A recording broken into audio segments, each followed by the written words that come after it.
Halo semuanya, balik lagi sama gua di Awas Ada Talk Show. Ada talk show, awas ada talk show. Ya, di sini gua kedatangan tamu yang biasa aja. Dari mana, Bang? Kenalin, gua Sugap dari agensi I Feel Less Blues. Di sini gue sebagai akun eksekutif dari I Feel Less Blues. Gue sebenarnya nggak tahu sih kenapa diundang di affiliation ini. Agensi kecil. Emang akun eksekutif harus tangannya begini-gini? Iya, karena harus komunikasi yang baik dan benar gitu. Emang yang baik dan benar pakai tangan? Kan komunikasi pakai mulut. Ya, main hand gesture lah, soalnya ada Ya, lo di agensi sebagai apa? Tadi gue udah sebutin tadi sebagai Akun eksekutif. akun eksekutif tadi. Oh, Gue diamanatin sama tim gue buat jadi akun eksekutif buat ngehandle klien-klien yang ada gitu. Jadi gitu, ya buat yang nggak tahu apa itu akun eksekutif gitu. Lu nge-handle klien doang? Ngehandle klien sama brainstorming dikit. Kalau klien nggak mau? Kalau kliennya nggak mau, ya udah gue katain. Jelas. Sabar, gue baca skrip. Oke. Advertising agency berarti kan lo? Advertising agency, betul sekali. Ini kan pasti yang nonton ada anak kecil umur 6 SD. Umurnya 6 SD. 6 SD. Iya. 6 SD. Dia nggak tahu maksudnya advertising agency apaan sih. Advertising agency itu kalau misalnya dari umumnya Kaki lu bisa-bisa aja gue. nggak bisa. Duduk Vincent, Bang. Duduk Vincent. Jadi advertising agency itu buat lu semua yang masih SD. Advertising agency itu simpelnya kalau lu lihat TV kan ada iklan. Nah, itu yang nge-handle advertising agency gitu. Itu simpelnya ya buat anak SD gitu. Kalau misalnya udah SMA, ya lu kuliah lah, ngapain lu nganggur. Emang worth it Apa? kerja di biro iklan?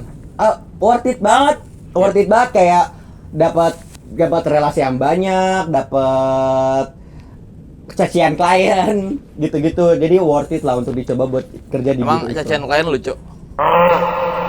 Lucu buat jadi gibahan tim kita karena itu buat refreshing aja lah. Buat Masa yang kerja di biro iklan jangan mau banyak dosanya.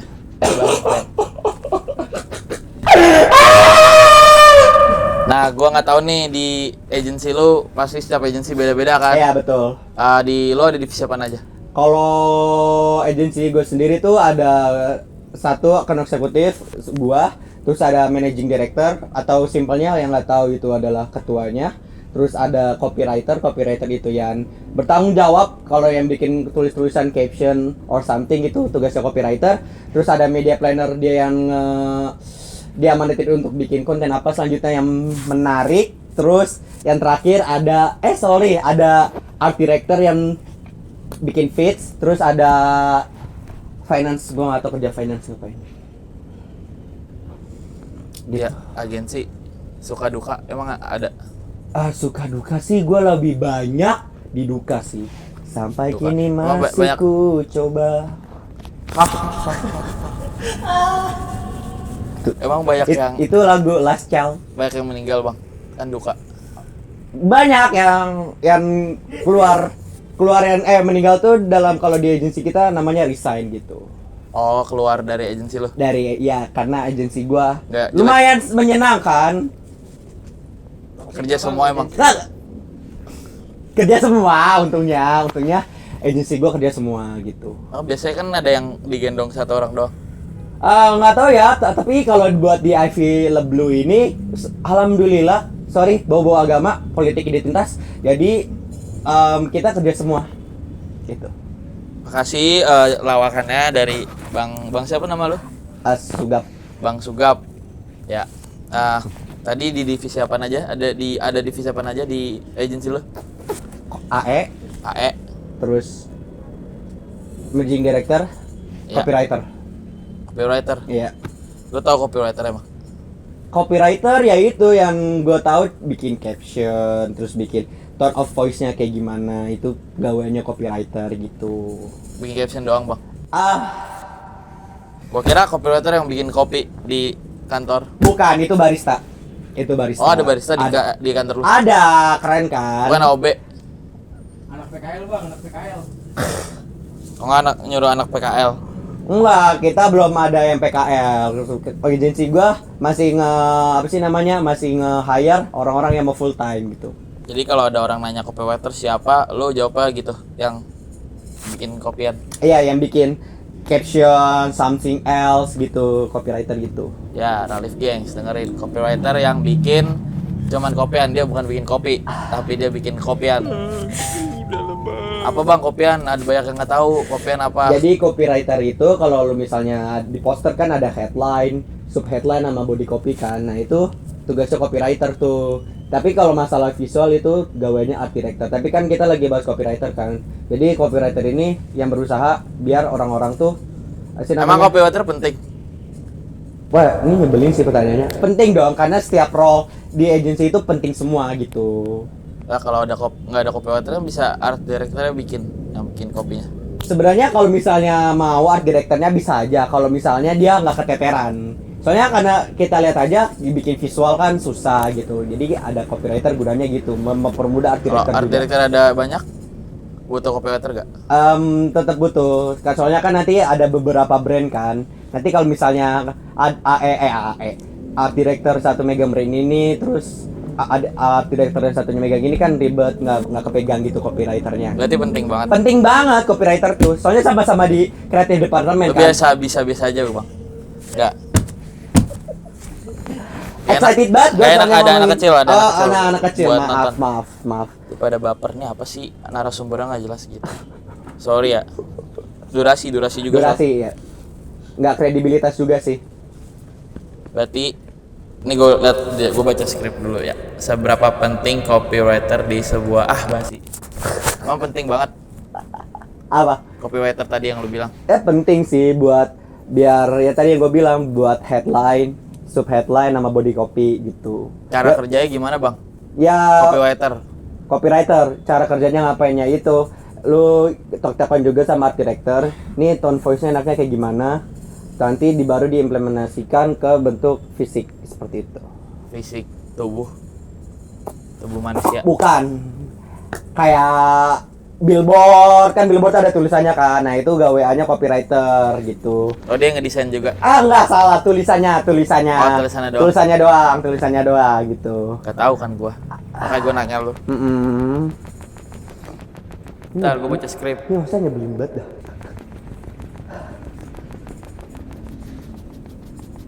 Coba lu mau rating 0 sampai nggak tahu ini ada yang nanya. Dia katanya rating 0 sampai 5 bakal sanggup gak lu kalau job desk-nya lu yang sekarang ini di switch jadi copywriter. Kalau gua suruh Rating doang. Oh, Nggak usah sorry. banyak. Gua orangnya deskriptif gitu. Rating gua 2 sih, gua nggak mau pindah jadi copywriter sih. Emang kenapa? Soalnya gue lihat jadi copywriter itu lumayan ribet. Walaupun kalian lihatnya cuma ngetik-ngetik doang, sebenarnya itu ribet banget gitu. Ya di kehidupan agensi apa sih yang bisa Ralif Geng ngambil buat lu? Lu dari tadi ngomong nggak ada yang bisa diambil, nggak jelas. Yang bisa diambil yaitu kita harus bekerja sama supaya brand kita itu senang dengan kita. Itu pelajaran kita bisa kita ambil. Kerja sama teamwork. Jawab, host nyebelin. Masih nggak jelas sih. Ya aneh gitu. Ya kita lanjut ke sesi tanya-tanya. Di sini ada Kak Apung nanya, Bang, dia siapa bang? Gua manusia biasa dari agensi Available yang diamanatin jadi siapa namanya? Akun eksekutif. Nggak jelas. Dari Bang Kucai, Bang copywriter bikin kopi doang kan? Hahaha. Tuh, dia ketik kayak gitu. Ini mungkin Mas harus gue luruskan kan, soalnya orang-orang tuh copywriter bikinnya kopi kan. Soalnya copywriter itu tadi gue bilang nggak segampang yang kalian pikir gitu. Bikin tulisan itu nggak segampang kalian pikir. Gimana caranya dengan tulis? Gampang kok, anak SD bisa nulis doang. Maksud gue, Kan gampang. Kata lu nggak gampang. susah karena gimana caranya dengan tulisan itu orang-orang aware sama brand lu gitu. Jadi gimana itu tulisan dong lu? Gimana caranya biar orang-orang aware sama brand lu? Itu susah banget. Ada dananya lagi nih dari Bang Ambru. Iya. Bang, di agensi EV Blues gajinya berapa? Kalau range gaji sih alhamdulillah gua dapet 8 sampai 10 tergantung brand yang gua pegang gitu. Ria banget sih.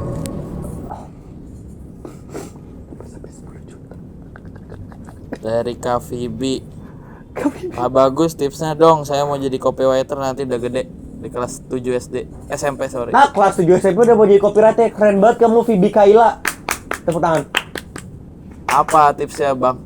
Tipsnya kalian sering-sering nonton iklan of course, terus kayak kalian juga suka mulai-mulai bikin Wattpad lah gitu, kayak belajar nulis supaya orang-orang awareness sama melatih awareness gitu. Awareness apaan Wattpad? Salah ngomong kan tuh gak, tai banget. Jadi latihannya tuh dari Wattpad, latihan nulis dari Wattpad, terus Mau diimplementasi. Wattpad iklan? Kan itu cerita. Hah? Wattpad kan cerita bukan iklan. Kan beda. Ya itu latihan doang. Kan tapi yang dituju iklan. Bukan cerita horor Kan sama tapi cerita romantis. dia masih 7. Jorok banget sih lu. Sorry. Tapi dia masih kelas 7 SMP. Gimana gua cara tips and triknya gitu? Bisa kan bisa baca buku-buku yang sekarang tuh yang advertising journey. Bisa nonton Steve Jobs. Oh, bener sih, Steve Jobs yang bikin Bikin Microsoft kan. Apple dong. Oh ya. Sorry lupa. Emang gak ada isinya. Ini pertanyaan terakhir dari Bang Sepa. Ntar dulu, gak jelas tulisannya. Bang, gua kan sekarang gawenya jadi copywriter. Sorry. Gua gawe sekarang AE. Kan dia yang nanya. Oh ya udah sorry. Dia gawe jadi copywriter. Nah, gimana nih biar dia udah ngeselin banget sama agensinya dia. Nah, gimana cara dia bertahan? Apa gue pindah agensi aja kata dia gitu. Saran gua, kalau misalnya lingkungan kantor lu udah toksik, lu resign aja sih, soalnya mental health itu penting. Makanya lu harus Mental health apaan, Bang? Kan ada anak SD nggak tahu mental health. Mental health itu adalah mental itu artinya mental. Mental health itu adalah kesehatan. Jadi kesehatan mental seperti itu. Oh, kesehatan mental. Kesehatan mental kayak Emang kerja di agensi kesehatan mentalnya itu goyang-goyang. Bisa aja sih, soalnya kayak lingkungan tadi yang disebutin Sepa bilang agensinya nggak sehat gitu, mungkin bisa. Jadi gimana saran lu buat Sepa? Saran gua sih lu keluar aja sih kalau misalnya agensi lu udah toxic. Kalau misalnya lu gawe lu jadi apa, tapi Ya, buat Ralif Gang, thank you udah nonton narasumber yang gak jelas hari ini. Thank you semuanya. Dadah.